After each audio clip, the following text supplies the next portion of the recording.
Bonjour. Moi, j'ai fait une carte de pression une lettre de pression pour le président du Malawi pour protéger les personnes avec l'albinisme. Alors, je suis là pour vous la lire. Mon nom est Jeanne et je vis au Canada. Je suis une étudiante de 16 ans à qui les droits humains tiennent beaucoup à cœur. Je vous écris aujourd'hui car j'ai entendu parler de ce qui arrive aux personnes albinos au Malawi. Je dois vous dire que selon moi, c'est insensé et barbare. Vous devez déjà être au courant de cette cruauté, mais laissez-moi tout de même vous expliquer le contexte. Plusieurs personnes attaquent, kidnappent et tuent les êtres vivants, comme Annie Alfred, une jeune fille de 10 ans qui adorerait devenir une infirmière, mais sa vie est en danger à chaque jour. Pour seule raison qu'il serait magique, mais vous devez vous demander pourquoi il serait magique.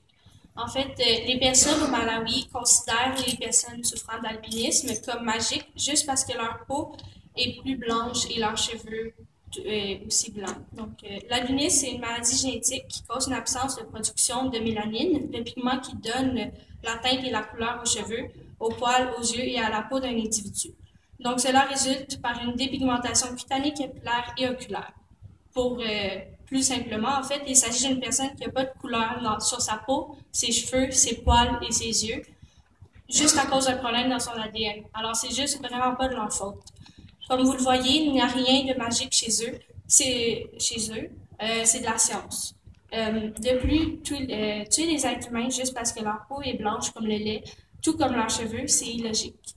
Le fait qu'ils ont moins de mélanine ne change pas leurs droits. C'est comme si on disait, nous sommes tous blancs, nous avons moins de mélanine, donc on est magique. Pourquoi pas capturer, tuer et utiliser les parties pour vendre comme porte-bonheur les blancs à tout le monde. Puis, en fait, ce qu'ils font, c'est qu'ils les kidnappent, ils les prennent, puis ils vendent leurs parties comme porte-bonheur parce que c'est magique. J'espère que vous allez remarquer à quel point c'est barbare comme acte. Aussi, imaginez la peur de ces personnes-là qui vivent au Malawi. À chaque jour, ils doivent se protéger sous peine d'être attaqués. Tout le monde a droit à la vie, à la liberté et à la sécurité.